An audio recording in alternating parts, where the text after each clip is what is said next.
होने वाली थी पिंक स्क्वायर मिटिया ब्रुज में, जिसको पश्चिम बंगाल की सरकार ने उसकी इजाज़त नहीं दी। हमने ये परमिशन बराबर 8 दिन पहले तमाम जिम्मेदारों को हमने भेजा था और पूरे प्रोसीजर्स फॉलो करते हुए हमने ये सभा को अप्लाई किया था। हमने पर्सनली बाय हैंड जाते हुए तमाम जो जिम्मेदार है, चाहे वो जॉइंट कमिश्नर ऑफ पुलिस हो, deputy commissioner of police port division हो, deputy commissioner of police traffic department हो, और तमाम के स्टेशन इंचार्जों को सबको हमने बाय हैंड दिया। फिर उसके बाद बाज़ाब्ता स्पीड पोस्ट के ज़रिए भी इन तमाम को हमने भेजा, जिसका एक्नॉलेजमेंट हमारे पास है। ये सब प्रोसीजर्स फॉलो करने के बावजूद भी आखिरी वक्त तक हमें अपडेट नहीं किया गया। हमारे जो यहाँ के ज़िम्मेदार हैं, कभी जॉइंट सीपी से जाके मिल रहे थे, वो कह रहे थे कि आपका परमिशन हो चुका है, आप डीसी पोर्ट से जाके मिलिए। डीसी पोर्ट से जब जाके मुलाकात हो रही थी तो वहाँ पे ये कहा गया कि अभी हमारे पास परमिशन नहीं आया है, आप थाने में जाके। तो 5-6 दिन सिर्फ एक परमिशन को टालने की बुनियाद पे 5-6 दिन वेस्ट किए गए और आखिरी दिन ये कहा गया कि आपका परमिशन रद्द किया गया है। हमें समझने ये नहीं आया कि यहाँ पे जब बंगाल में हर एक पॉलिटिकल पार्टी अपने रैलीज कर रही है, अपने पब्लिक मीटिंग्स कर रही है, चाहे वो बीजेपी हो, फ़ौरन उनको उनकी परमिशन मिल जाती है। प्राइम मिनिस्टर नरेंद्र मोदी आके यहाँ पे सभा कर सकते हैं, अमित शाह आके यहाँ पे सभा कर सकते हैं, नड्डा साहब आके यहाँ पे सभा कर सकते हैं, कांग्रेस के लोग आके यहाँ पे सभा कर सकते हैं, खुद तृणमूल अपने सभाएं कर सकती है। तो ये क्या बात हुई कि आप यहाँ पे बैरिस्टर असदुद्दीन अवैसी साहब की सभा को कैंसिल करने पे क्यों मजबूर हो गए? ये हमारा सीधा यही सवाल है कि ये लोग बैरिस्टर असदुद्दीन अवैसी साहब से डरते हैं और उनकी मकबूलियत से ये लोग डरते हैं, और उनको पता है कि असदुद्दीन अवैसी साहब जब यहाँ पे आएंगे उनके सवालात का ये सामना नहीं कर पाएंगे। ये जो डेवलपमेंट की जो बात करते हैं, वो डेवलपमेंट के ऊपर जब असदुद्दीन अवैसी साहब सवालात उठाएंगे, ये उसका जवाब नहीं दे पाएंगे। उस चीज़ को अपने दिल में रखते हुए, उस खौफ को अपने दिल में रखते हुए एडमिनिस्ट्रेशन वेस्ट बंगाल सीधी तौर पे जिम्मेदार है बैरिस्टर असदुद्दीन अवैसी साहब की सभा को कैंसिल करने के लिए। पूरे प्रोसीजर्स फॉलो करने के बावजूद भी ये सभा को हमें नहीं करने दिया गया। हम इससे मायूस नहीं हैं। हम फौरी तौर पे असदुद्दीन अवैसी साहब के फिर जो नेक्स्ट कन्वीनियंट डेट होंगे, आप एक सभा रोके हैं, हम आने वाले वक्त में कई और सभाओं के लिए परमिशन डालेंगे और हम देखेंगे कि आप सभा कब तक कैंसिल करते रहेंगे या हम सभा करते रहेंगे। आप एक कैंसिल कर रहे हैं, हम और 10 सभाएं करके यहाँ पे बताएंगे और लोगों को उजागर करेंगे, और यहाँ का जो डेवलपमेंट का सो कॉल्ड एजेंडा है और यहाँ पे जो अपनी अपनी बात कर रही है उसका पर्दाफाश करके रहेंगे। हम बिल्कुल इस चीज़ से मायूस नहीं है। हाँ, हमारे वर्कर्स में थोड़ी कशीदगी है, थोड़ी नाराज़गी है। मैं आपके ज़रिए से उनसे भी रिक्वेस्ट करता हूँ कि ये सब चीज़ होते रहती है, हमें इससे मायूस होने की ज़रूरत नहीं। एक मिटिया ब्रुज में कैंसिल हुआ, हम मिटिया ब्रुज में भी करेंगे, मोगराहाट पश्चिम में भी करेंगे, डोमगल में भी करेंगे, मुर्शिदाबाद में भी करेंगे, बीरभूम में भी अब करेंगे, मालदा और उत्तर दिनाजपुर के हर एक ज़िले में असदुद्दीन अवैसी साहब के सभाएं हम करके बताएंगे और इस सरकार का पर्दाफाश करके रहेंगे।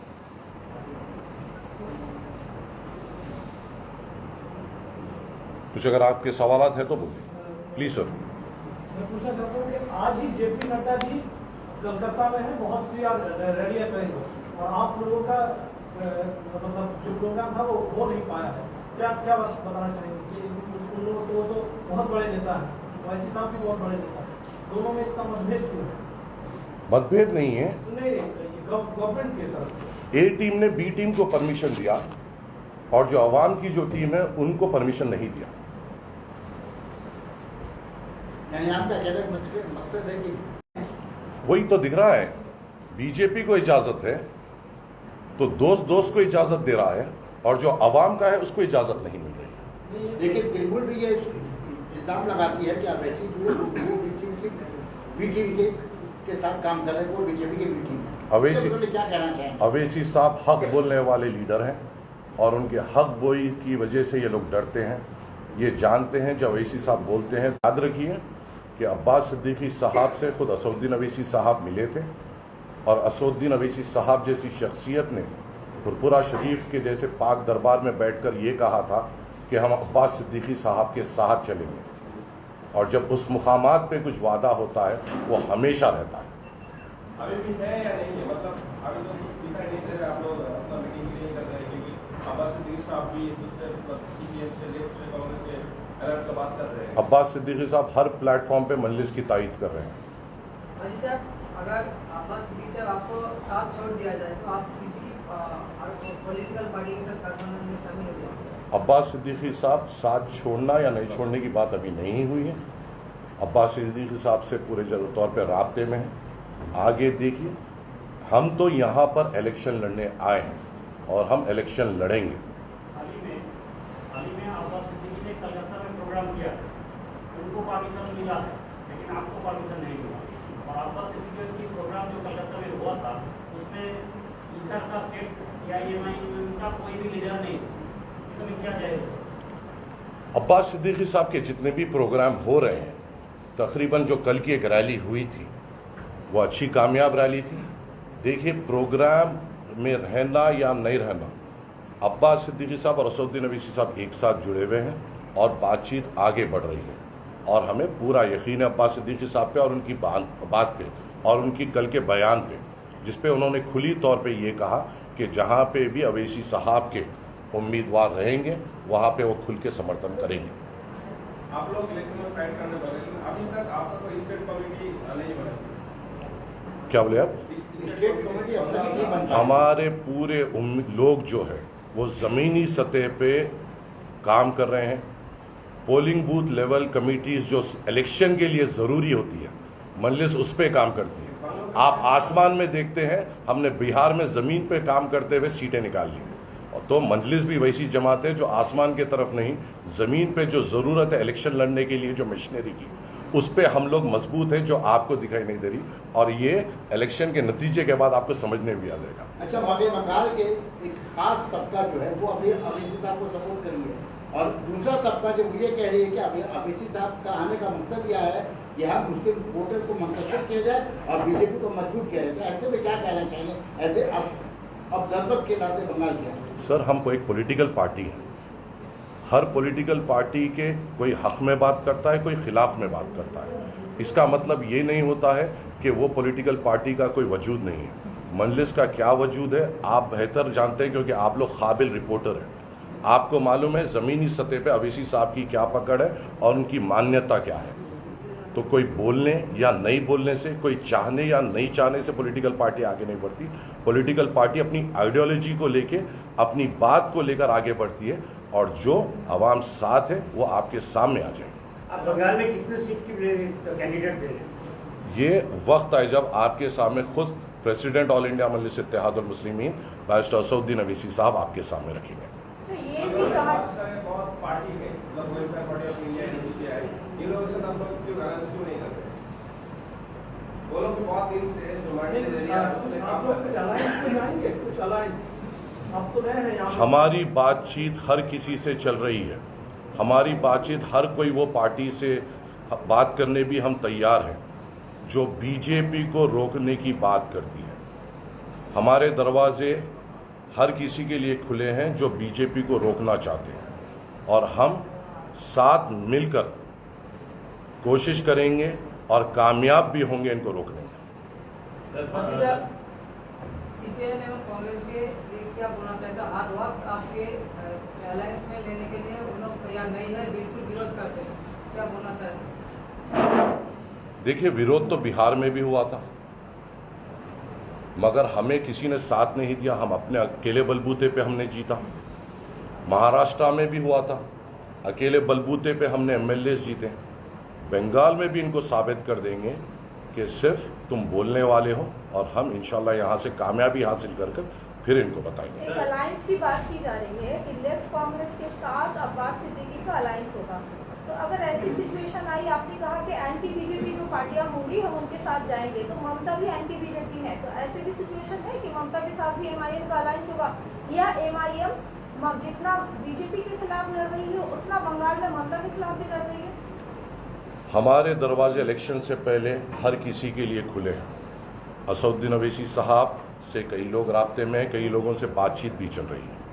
वक्त आने पे आपके सामने हर चीज़ सामने खुलासे पे आ जाएगी। मेरा सवाल कुछ और था। मैंने कहा कि आपने कहा कि बीजेपी के खिलाफ जो पार्टियां हैं हम उनके साथ अलायंस करेंगे, ममता भी बीजेपी के खिलाफ है। अगर लेफ्ट कांग्रेस के साथ आपका अलायंस नहीं हो, पहले हमें परमिशन तो दें। खिलाफ है बोल रहे हैं, उनको परमिशन दे रहे हैं, हमें परमिशन नहीं दे रहे हैं। साबित भी तो करें अपने एक्शन से। क्या साबित करें? अवैसी साहब को आने से क्यों रोका जा रहा है, क्यों उनका परमिशन कैंसिल किया गया? फ्रीडम ऑफ स्पीच की जब बात करते हैं तो खाली स्टेज पे बोलने से नहीं, अवैसी साहब को भी आने देना था। मोदी जी आ सकते हैं, अमित शाह आ सकते हैं, नड्डा आ सकते हैं, कांग्रेस आ सकते हैं, अवैसी साहब को क्यों रोका गया? आप जब बात करते हैं सबको रोकने की, अगर आपको वही है तो सबको साथ लेके चले, इक़दामात लें। तो ममता क्या एंटी बीजेपी नहीं है या वो दिखा रही है ज्यादा एंटी? आप लोग बेहतर जानते हैं। हमारी तो सभा रोकी गई है, हमारी तो सभा रोकी गई है। सर क्या लगता है, क्या रीजन है, क्या डर है जो रोका जा रहा है? हक बयानी का डर है। जब अवैसी साहब आते हैं, आप में से तकरीबन लोग ये दिल से जानते हैं और मानते हैं कि अवैसी साहब हक बयानी करते हैं, फैक्ट्स को रखते हुए बात करते हैं, आपकी दूसरों की तरह सिर्फ बयानबाजी नहीं करते। और जब अवैसी साहब आएंगे, जो अभी तक के जो हालात थे, कौन कितना डेवलपमेंट हुआ, किस मुद्दों पे बातचीत हुई, इन्होंने सिर्फ बात की और किस पे काम किया, अवैसी साहब से बेहतर बोलने वाला कोई शख्स हिंदुस्तान में नहीं है। इस चीज़ का डर है जिसके लिए उनको रोका गया। एक और आखिरी सवाल है कि आप एमआईएम क्या एंटी बीजेपी के खिलाफ लड़ाई लड़ेगी या ममता के खिलाफ भी लड़ाई लड़ेगी? दोनों ही आपके जो है। हम बीजेपी को रोकने हर तल इम्कान कोशिश करेंगे और उसमें जिद्दोजहद करेंगे, और जो इनको रोकने के दिल से चाहते हैं उनको सोचना चाहिए कि इलेक्शन से पहले क्या इक़दाम लें। हमारे दरवाजे सबके लिए खुले। बिहार में भी अवैसी ने कहा था कि हम बीजेपी को रोकने की पूरी कोशिश करेंगे, लेकिन वहाँ मुस्लिम वोट मुंतशिर हुई और वहाँ बीजेपी हुकूमत बनाई। वैसे भी क्या कहना चाहेंगे? एमआईएम ने 20 सीटों पे कॉन्टेस्ट किया, कितने सीट निकाल पाएंगे? 5 सीट निकाल पाई, जिसमें से 4 पे हमने बीजेपी को हराया। पता है आपको? 4 सीटों पे हमने बीजेपी को हराया, और बाकी की जो 15 सीट है, शायद उसमें रानीगंज को छोड़ के कहीं पे बीजेपी नहीं जीती। 4 सीट बचाने के चक्कर में पूरे बिहार को आपने झोंक दिया गया, बीजेपी के हवाले कर दिया गया। साहब ये 4 सीट को बचाने के लिए आपने एमआई के लिए 4 सीट बचा पाए, लेकिन और भी तो सीट चली गई। तो फिर ये कमजोर क्यों लड़ रहे हैं? तो फिर आप ये कमजोरों की तायीद क्यों कर रहे हैं? जो 4 सीट के चक्कर में, जो 4 सीट के चक्कर में अपनी कमजोरी को दूसरों के सर पे पोतते हैं। हमने तो अपनी बलबूते पे 4 सीटें वहां पे, 5 सीटें वहां पे जीती। नहीं, तेलंगाना में भी आप सीट लड़ते हैं, 8 सीट से ज्यादा वहाँ पे लड़ नहीं पाते। आप ज्यादा दूसरे रियासत पे 25-60 देते हैं आप कैंडिडेट, तेलंगाना में क्यों नहीं करते? तेलंगाना में म्युनिसिपल कॉरपोरेशन हाल ही में हुए, एमआईएम ने 44 में से 44 सीटों पे बीजेपी को हराया। नहीं, असेंबली की बात कर रहे हैं, वहाँ पे ऐसे पार्टी के साथ अलायंस है आपका। असेंबली पार्लियामेंट में जो है वो बीजेपी की सपोर्ट करती है, एक ग्रुप ऐसा भी इंडिया की सपोर्ट करती है।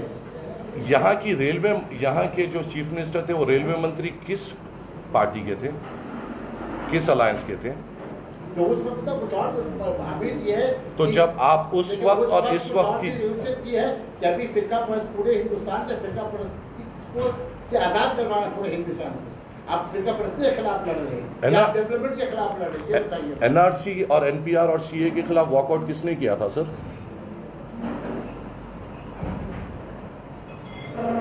किसके एमपीज ने वॉकआउट किया था एनआरसी, एनपीआर और सीए के खिलाफ? फुटबॉल मैच होता है सर, अगर कोई वॉकआउट करता है तो सामने वाली टीम को वॉकओवर बोलते हैं। ममता जी ने भी आंदोलन किया था, उस पर काफी बड़ा आंदोलन शायद हिंदुस्तान की बड़ी पंचायत में अगर करते तो मजा आ जाता, जहां पे करना था वहां पे तो नहीं दिखे, वहां पे तो सिर्फ अवैसी साहब दिखे हमें। सर सवाल ये है कि लगातार जो है अभी पश्चिम बंगाल का चुनाव चल रहा है, सीबीआई का घेरा चल रहा है अभिषेक बैनर्जी के घर पर, उनकी पत्नी से धर्मपत्नी से सवालात उठ रहे हैं। एक जो पूरा कॉमन परसेप्शन ये चल रहा है कि असदुद्दीन ओवैसी पिछले 10 सालों से बीजेपी को हर मुहाज पर लड़ रहे हैं, मगर उनके खिलाफ न ईडी हुआ न अब तक सीबीआई हुआ, और इस पर अब तक टीम की तरफ से कोई भी क्लैरिफिकेशन नहीं आया। सर अगर कुछ होगा तो होगा ना, जब कुछ है नहीं तो होगा क्यों? अगर आप अगर मेरे से कुछ सवाल कर रहे हैं, अगर आपके पास कुछ होगा तो होगा ना। क्या ये जरूरी है? जिसको ये चीजों से डर है उनको डरने की जरूरत है, जिसको ये चीजों से डर नहीं है तो उससे डरने की क्या जरूरत है? एनआरसी या सीए के खिलाफ जिन लोगों ने एहतजाज किया था सबको जो है पुलिस गिरफ्तार किए, लेकिन अवैसी साहब पार्लियामेंट में खुलकर जो है वो बीजेपी के खिलाफ बोलते हैं, तो उनके साथ एक्शन क्यों नहीं लेती है बीजेपी? मैं आपसे इसलिए पलटा के सवाल किया था सर, आपकी काबिलियत को देखते। वॉकआउट किसने किया था? वॉकआउट किसने किया था? किया था वो, ठीक है, नहीं किसने किया? नहीं सर, वॉकआउट किसने किया था सर? आप भी बोलिए, वॉकआउट किसने कराया था? वॉकआउट किया तो वो सही है, लेकिन जब वॉकआउट एक मैच में नहीं अगर आप लोग वही लोग आप उनको तायद करते हैं जो दिखाते हैं, हम उनके साथ ठहरते हैं जो करके निकल जाते हैं। हम दिखावे के लिए आवाम के बीच में नहीं आते सर, हम करके निकल जाने के लिए आते हैं। और यहाँ पे आएंगे ऐवान असेंबली में, यहाँ की असेंबली में एमआईएम के एमएलए जाएंगे जो बेखौफ होते हुए निडर तरीके से कोई भी हुक्मरान हो उसके आंखों में आके डालकर आवाम की बात करेंगे। ये जज्बा लेके हम यहाँ पे आते हैं। हमें दिखावे का काम नहीं आता, हमने हमेशा करना सीखा और करके करेंगे।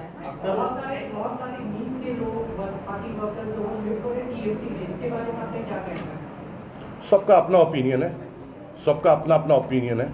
हम जहाँ पे इलेक्शन लड़ेंगे और जो हमारे सीट्स रिकॉग्नाइज्ड है वहाँ हम बहुत अच्छी तरीके से मजबूत हैं।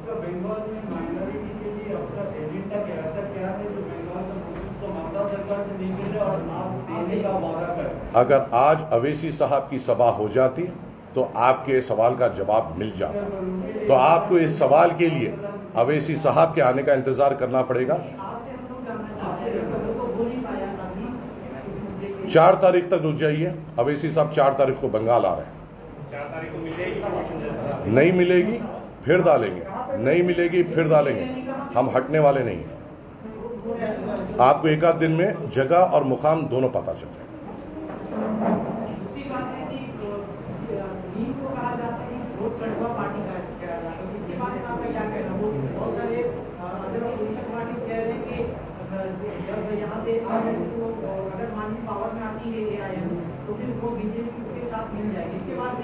इस सवाल के लिए आपको ये कहूंगा कि कल पटना असेंबली का सेशन देख लीजिए।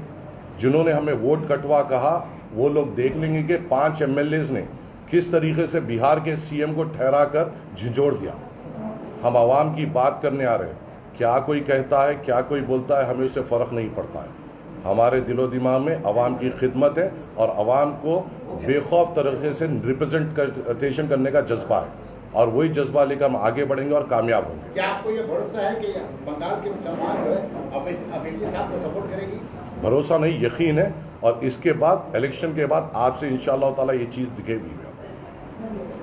सर एक सवाल ये है कि बिहार जब चुनाव हुआ तो लगातार 2014 से अख्तर ईमान था, तो कुछ समय पहले कांग्रेस के एमएलए मिले, उसके बाद मुस्लिम के साथ जुड़े। पश्चिम बंगाल में ये है कि ना आपकी कमेटी अब तक तश्कील हुई है, ना कमेटी के मेंबरान का अभी तक कोई जानकारी हुआ, तो आप इस सूरत हाल में दूसरे तीसरे पार्टियों के साथ जुड़ रहे हैं, इलेक्शन कैसे लड़ेंगे? ये पश्चिम बंगाल का इलेक्शन इतिहास में सबसे जबरदस्त। आपको मैंने वही कहा कि जवाब इससे पहले भी वही सवाल किया गया कि हम लोगों ने जिन सीटों को आइडेंटिफाई किया है वहाँ पे हमने ज़मीनी सतह पे अपना काम शुरू कर दिया है और मुकम्मल करना है। इलेक्शन लड़ने के लिए चाहे कोई भी पॉलिटिकल पार्टी हो जो तजुर्बे के साथ लड़ती है और जो हिम्मत के साथ लड़ती है और जो जानती है इलेक्शन लड़ना, उनको ये पता है कि इलेक्शन लड़ने के लिए इलेक्शन कमेटी की नहीं पोलिंग बूथ कमेटी की ज़रूरत पड़ती है, और उस पर हमने ज़मीनी सतह पे उतर गए और इसका रिजल्ट आपको ज़मीन पे दिखेगा इलेक्शन के दौरान। कितने नॉन मुस्लिम कैंडिडेट होंगे टीम के? इलेक्शन कब से शुरू होने वाला ये मुझे पता नहीं, आपको पता नहीं, तो उसको देखते हुए बराबर रहेंगे, हर कोई तबकात को साथ लेके चलेंगे।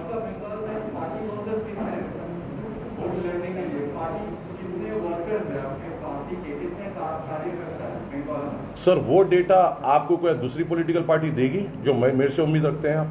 वो हमारा इंटरनल पार्टी मैटर है, वो हमारा इंटरनल ऑर्गेनाइजेशन जो हमारा होता है। इंटरनल नहीं, आपका पार्टी का लोग है उसके हिसाब से सब चुनाव लड़ेंगे। बिल्कुल। तो एक हिसाब होना चाहिए कि लगभग कितना आपका पार्टी ऑर्गेनाइजर बंगाल में। सर मैं आपके सवालात का जवाब देने बैठा हूँ, आपको हिसाब देने नहीं, और आपको साफ तौर पे ये कह रहा हूँ कि ये हमारे पार्टी का इंटरनल मैटर है और ये हम हमारे हद तक रखते हैं। हम किसी को ऑर्गेनाइजेशन लेवल पे ना कोई पॉलिटिकल पार्टी बताती नहीं है ना जताती है।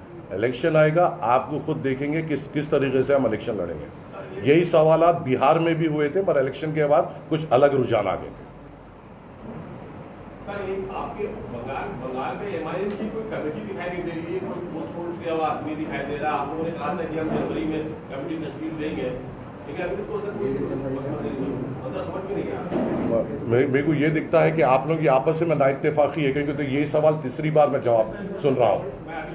अभी वो जब माफी चाहता हूँ सर, मैंने ये कहा कि बेशक हमने अपने सीट्स आइडेंटिफाई किए हैं और हमने वहाँ पर अपने पोलिंग बूथ लेवल कमिटीज़ और हमारे वहाँ के जो जिम्मेदार हैं उनको आइडेंटिफाई किया है। बंगाल में किस तरीके से इलेक्शन होता है, किस तरीके से दबाव डाला जाता है गरीबों पे, ये आप भी बेहतर जानते हैं। तो वक्त आने पे सब आपके सामने डिस्क्लोज किया जाए। मजीद साहब एक बात है, मतलब बीजेपी के जो एमपी है साक्षी महाराज, वो एक बार कुछ ही दिन पहले आकर आप भी जानते हैं कि बीम जहाँ पे खड़ी होती है वहाँ हमारा फायदा हो जाता है, तो उसको यहाँ के टीएमसी के कार्यकर्ता लोग बोल रहे हैं कि बीम उन्हीं का एजेंट है। क्या कहेंगे? टीएमसी बिहार में लड़ी थी इलेक्शन, किसका फायदा हुआ? टीएमसी यूपी में भी लड़ी इलेक्शन, किसी का फायदा हुआ क्या? टीएमसी बंगाल से भी हटके दूसरे रियासतों में इलेक्शन लड़ी, किसी का फायदा हुआ क्या? पॉलिटिकल पार्टीज इलेक्शन लड़ने के लिए आते हैं सर, किसी का फायदा या नुकसान करने नहीं। अपनी रिप्रेजेंटेशन, अपनी आइडियोलॉजी और अपनी बात रखने आते हैं। तो ये जो बातें हो रही है ये सिर्फ कमजोर करते हैं।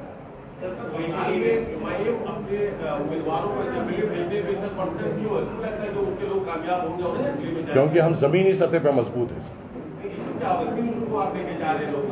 जो मुद्दे हैं वो आपको असद साहब की जो मीटिंग होगी इंशाल्लाह उसमें आपके सामने रखे जाएंगे। जो मुद्दों पे हम इलेक्शन लड़ेंगे वो आपके सामने खुद बैरिस्टर असदुद्दीन अवैसी साहब बयान करेंगे। आपने एक बार कहा था कि हमने ममता जी से बात करी गठबंधन की, तो क्या रीजन रहा कि एमआईएम? नहीं, मैंने कभी नहीं कहा कि हमारी उनसे बात हुई। मैंने ये कहा हमारे दरवाजे सबके लिए खुले। ओवैसी साहब ने पहले कहा था कि उन्होंने बिहार इलेक्शन जीते थे, तो उन्होंने कहा था कि हमने उनसे ही बात करी, अगर हम हमारे साथ आना चाहेंगे तो उनके साथ भी जाएंगे। तो क्या रीजन रहा? मेरे कॉन्टेक्स्ट में ऐसा कोई सवाल किसी ने असद साहब से पूछा और असद साहब ने ऐसा जवाब दिया मेरे जहन में नहीं है। तो जो चीज़ मेरे से राब्ते में नहीं है और जिसके बारे में मैं इल्म में रखता हूँ उस पर जवाब देना मैं मुनासिब नहीं समझता। और एक सवाल, आप कह रहे थे 2019 के नवंबर में एक बार हमारे सीएम गई थी खोज बिहार, वहाँ पे ओवैसी साहब को बहुत सारा पोस्टर देखे उन्होंने कहा था कि एक हैदराबाद की पार्टी है जो मुसलमान के हित के बारे में बात करती है और वो है बीजेपी। तब से ये मसला चल रहा है और आज जाके आप लोगों को अनुमति एक जब और एक वीडियो वायरल हुआ था जिसमें उन्होंने बार बार ये कहा था कि मजलिस को परमिशन ना दो। हम मायूस नहीं हैं। हमारा एक परमिशन कैंसिल होने से हमारे हौसले नहीं टूटते, ना 100 परमिशन कैंसिल होने से हमारे हौसले टूटेंगे। हम बार बार कोशिश करेंगे और अपनी बात आवाम के सामने रखकर आवाम के फैसले पे अपनी बात को रखेंगे। 4 तारीख जो वासी साहब आ रहे हैं वो कहाँ पे आ रहे हैं? ठीक है, जल्दी आपको मुकाम और वक्त आपके सामने रख दिया। अगर 4 तारीख को परमिशन नहीं मिले तो क्या करेंगे आप? सर हम एक हिंदुस्तान में रहते हैं जिस पे कानून है, हमारा एक जमहूरी दायरा है। हम दूसरों की तरह भड़काऊ भाषण नहीं करते हैं या भड़काऊ बातें नहीं करते। फिर कैंसिल होती है तो फिर जमहूरियत के दायरे में रखते हुए फिर दूसरी परमिशन अप्लाई करेंगे। मगर हम कॉन्स्टिट्यूशन के दायरे में रहते हुए मजलिस इत्तेहादुल मुस्लिमीन काम करेगी। दूसरे पार्टीज के तरीके से जज्बाती बयान या रास्ता रोको या ये बात नहीं करती, ना इसमें यकीन रखती। नहीं, अक्सर पार्लियामेंट में देखे गया कि बहुत जज्बाती बयान देते हैं अवैसी साहब बीजेपी के खिलाफ, मगर वॉकओवर नहीं करते सर, वॉकआउट नहीं करते, वॉकआउट नहीं करते, नहीं वॉकआउट कभी नहीं करते। बरगलाते हैं मुसलमानों को भगाने के लिए जो आवाज उठाते हैं। जी नहीं, आपका अल्फाज वो वर्गलाना है, हमारे लिए वो जगाना है, और हमारे लिए वॉकआउट सरेंडर होना है, आपके लिए दिखावा है। तो आपके और मेरे ख्याल में थोड़े फर्क है। बिहार के मुसलमान अब तक वो जागृत नहीं हो पाए, सर वजह क्या है?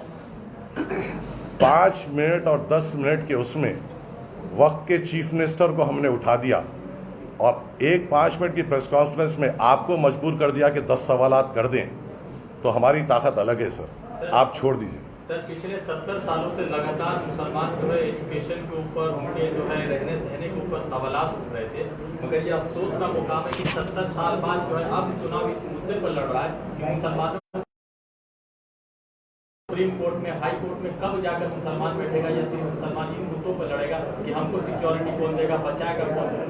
जब सवालात उस पे होते हैं जिसने ठहर कर आपकी नुमाइंदगी की, और हिफाजत उसकी होती है जो आप लोगों के हक में उठकर बाहर भाग गए, तो आपको और हमको सोचने की जरूरत पड़ सकती है क्या भाई साहब?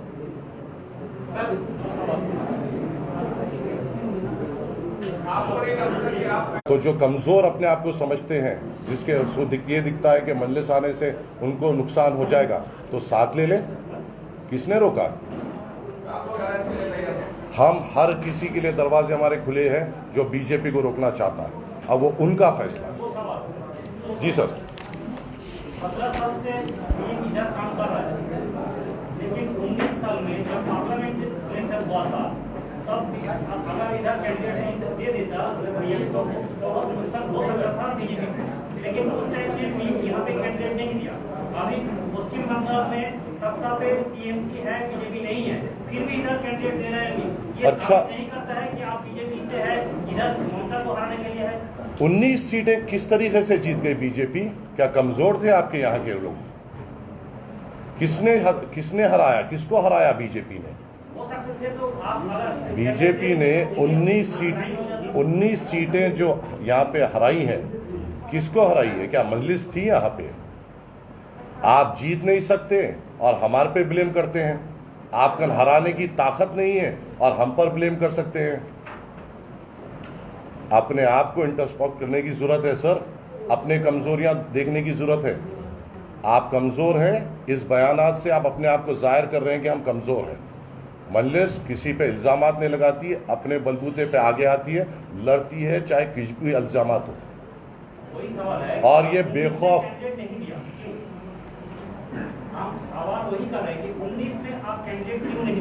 नहीं दिए तो इतने हार गए। अगर हम देते भी और ये हारते तो हमारी जान पे डालते थे। इनका तो काम यही है, जीते तो हम जीते, हारे तो इनकी तरफ से हारे।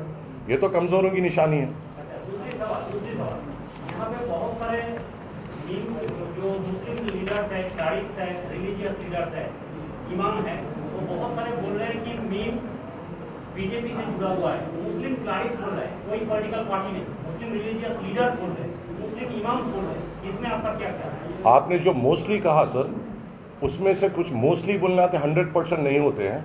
उसमें से जो 25% है वो हमारे पीठ पे थपकताते ये बोल रहे हैं कि आप आगे बढ़ो, और उन 25% को लेकर हम कामयाब हो जाएंगे। शुक्रिया। अलग से करना है। अरे मैम बहुत बड़ा होगा, इतना लंबा तरीके से। सर ये सबके बारे में, ये हमारे यासिर साहब है सीनियर MIM, जफ़र साहब है हमारे मल्लापल्ली के कॉर्पोरेटर हैं, समद बिन अब्दाद साहब हमारे हैदराबाद के कॉर्पोरेटर, सलीम बेग साहब कॉर्पोरेटर, हमारे सीनियर MIM यहाँ के ज़मीरुल हसन साहब, जाहिद महमूद साहब, लाल साहब, इमरान साहब भी है, आरिफ साहब भी है, मैडम है हमारे सपना। ठीक है ma'am, thank you so much madam. बहुत